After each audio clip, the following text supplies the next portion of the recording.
ஆப்கானிஸ்தானில் இருக்கக்கூடிய ஒரு நண்பர் அவர் வந்து ஒரு மேப்பை வெளியிட்டார்.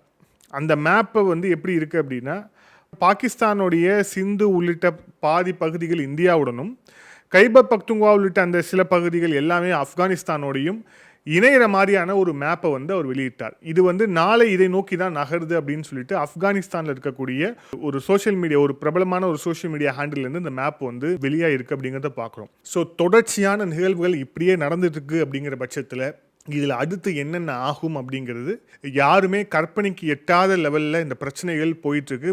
மிக குறிப்பாக பாகிஸ்தானுக்குள்ளேயே அதை முடுக்கி விட வேண்டும், அதை வந்து தடுக்கணும் அப்படிங்கிற எந்த ஒரு அக்கறையும் இல்லாமல் இவங்க வாஷிங்டனில் போய் டான்ஸ் ஆடுறதையே ஒரு குறியாக வச்சுக்கிட்டு இருக்கிறாங்க இந்த பாகிஸ்தானுடைய ஆட்சியாளர்கள்.